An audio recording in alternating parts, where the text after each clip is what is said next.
À 24 ans, cet homme pesait 136 kilos.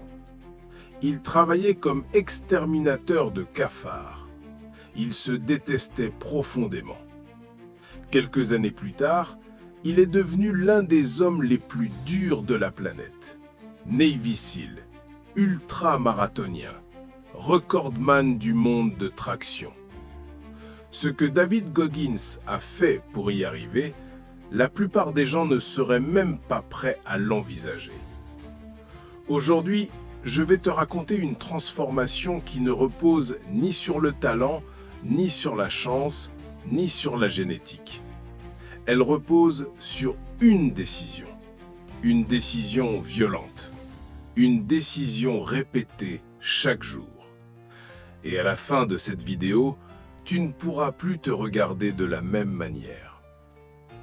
David Goggins ne naît pas fort. Il naît dans le chaos. Enfant, il grandit dans un foyer violent. Son père est abusif. Les nuits sont imprévisibles. La peur est permanente. Il apprend très tôt que la vie n'est pas juste. À l'école, il a des difficultés. Il doute de son intelligence. Il triche pour survivre académiquement. Il est marginalisé. Il ne se sent jamais à sa place. Beaucoup de gens utilisent ce type d'enfance comme une excuse permanente. Lui aurait pu. Mais la vérité, c'est qu'il ne croit pas en lui. Il fuit, il mange, il s'anesthésie. À 24 ans, il vit dans la honte, exterminateur de cafards, seul, en colère. Un soir, il regarde un documentaire sur les Navy SEAL. Il voit des hommes passer volontairement par l'enfer. Il voit la discipline. Il voit la dureté. Il voit la maîtrise. Et il se voit lui-même. En surpoids, en colère, médiocre. Ce soir-là, il comprend une chose brutale. Personne ne viendra le sauver. Et là commence tout. Pour intégrer les Navy SEAL, il doit perdre presque 50 kilos en quelques mois. Ce qu'il entreprend est insensé. Il court alors qu'il est obèse. Il fait des centaines de pompes. Il pédale pendant des heures. Il souffre volontairement. Pas de coach, pas de réseau social, pas de validation. Seulement une obsession, ne plus être faible. En moins de 3 mois, il perd près de 48 kilos. Pas parce qu'il est spécial, mais parce qu'il a décidé que la douleur était le prix à payer.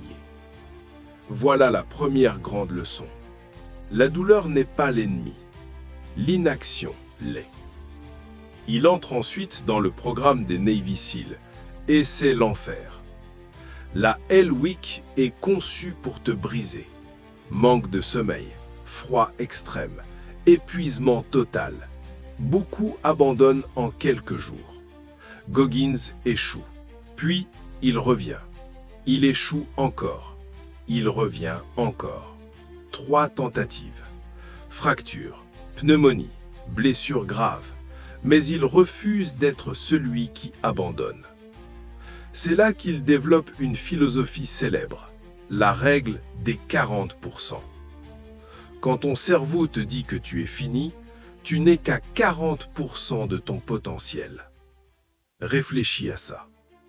Chaque fois que tu dis « je suis fatigué », chaque fois que tu dis « je ne peux plus », et si ce n'était qu'un signal de confort, pas une limite réelle.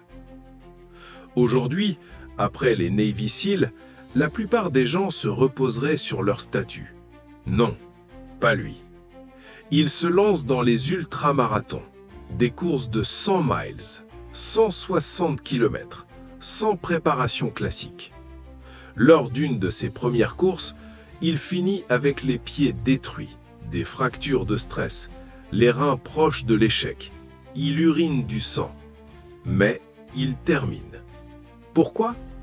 Parce qu'il ne court pas contre les autres. Il court contre l'âme qu'il était. Et c'est là que tout change. Il comprend que le corps obéit à l'esprit. Si l'esprit ne cède pas, le corps suit. Un jour, il décide de battre le record du monde de traction en 24 heures. Il échoue une première fois. Ses mains sont en sang. Ses tendons sont déchirés. Il recommence. Encore. Encore. Finalement, il réalise plus de 4000 tractions en 24 heures. Ce n'est pas du talent, c'est de l'obsession disciplinée. Mais voici ce qui est le plus puissant dans son histoire. Ce n'est pas la performance physique, c'est le miroir. Il parle souvent de ce qu'il appelle l'accountability mirror, le miroir de responsabilité.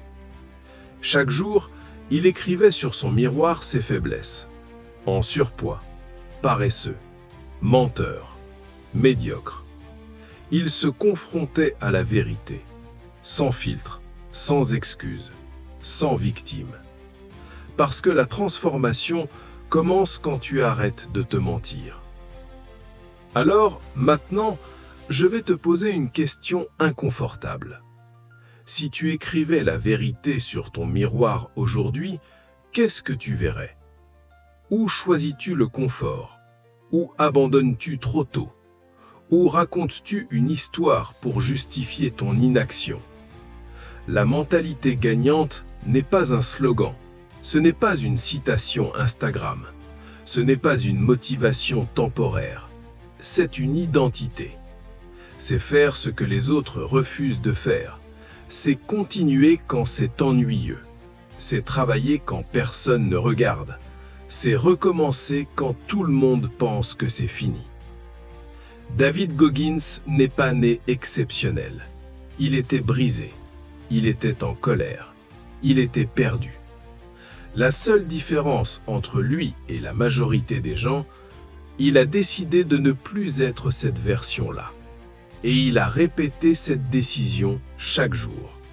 Pas quand il était motivé, mais surtout quand il ne l'était pas.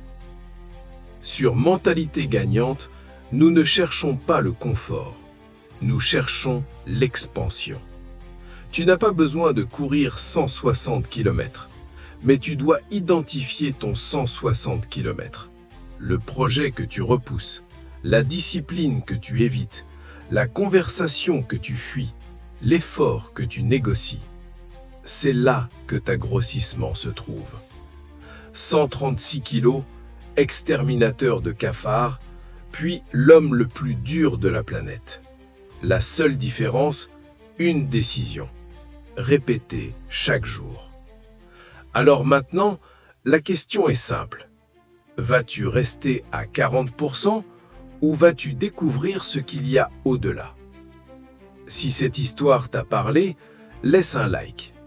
Abonne-toi à Mentalité gagnante pour développer une discipline rare et écris en commentaire « Je dépasse mes 40%. » Parce qu'à partir d'aujourd'hui, tu ne vis plus en mode survie. Tu vis en mode domination intérieure. La douleur est temporaire. La fierté est permanente. Et ta transformation commence maintenant.